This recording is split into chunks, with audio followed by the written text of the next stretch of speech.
What's up, guys? Coach PJ here. Today we're going to work on a sprinter step-up jump. I love sprinter step-up jumps because it's an excellent exercise for many different reasons. There's a lot of components that go into the sprinter step-up jump. So it's good for working on sprinting mechanics.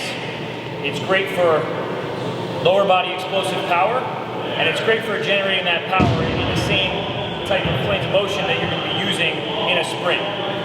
So to get set up here, I've got a box. This is an 18-inch box. You could also just use a regular sized bench. For some of your smaller athletes, you can use a lower box, especially if they don't have that much power in their legs yet. So I like to get my athletes set up where it's about 90 degrees hip flexion. Yeah, you don't want something too high here where they're going out of a big deficit. So you can go a little bit lower if you need to.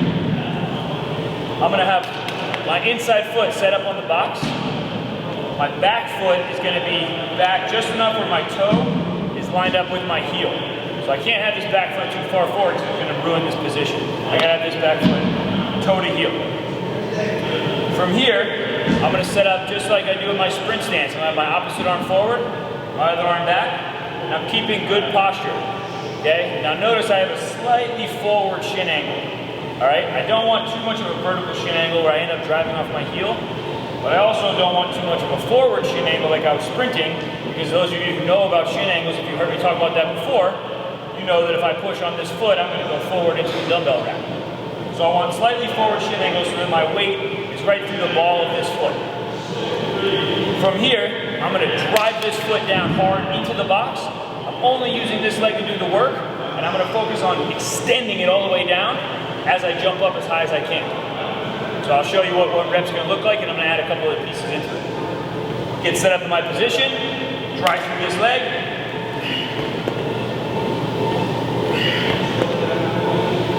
So a couple other things.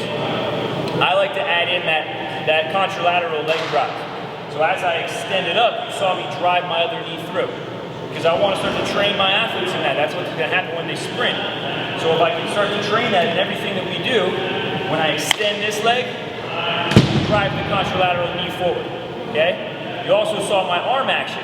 As I drove this leg down, I drove that elbow back, this other elbow back hard, so I created more force, okay? The last thing that I did there is I worked on my deceleration on this same leg. So as I landed under control.